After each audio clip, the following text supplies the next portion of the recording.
Story time on how we got last minute tickets to see Taylor Swift in Houston last weekend. So my husband Xander owns a pizza shop locally here in New Orleans. He's a huge Taylor Swift fan. So when tickets first went on sale for the Eras tour and they were like impossible to get, not coming to New Orleans, so with the ticket costs, travel, hotel, all that stuff, we were just like, we can't do that right now. So he put a sign up in his pizza shop that said, free pizza for Swiftix. He really wasn't expecting to get tickets or like get anything from this. He just thought it was funny and wanted to show his love for Taylor Swift. So then the local news did a story on it like a few days before the Houston show. Like they just randomly showed up. He was not prepared at all to do an interview.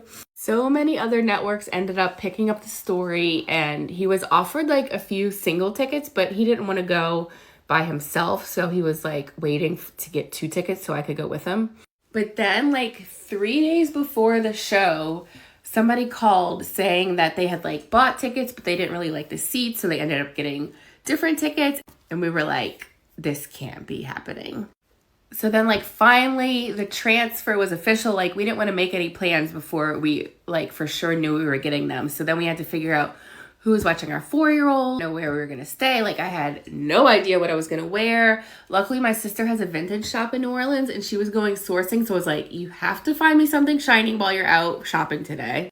So last minute, like the night before, we got a hotel room. It ended up being way too expensive, but we decided we wanted to be within walking distance because we didn't want to have to deal with driving or Ubering or any of that. So it was like a 30-minute walk each way, which was kind of far, but I'm so glad we ended up doing that and not having to Uber or anything. We drove to Houston from New Orleans. It's like a 6-hour drive. We basically just like put our bags down, changed, walked to the concert. There was like no downtime whatsoever.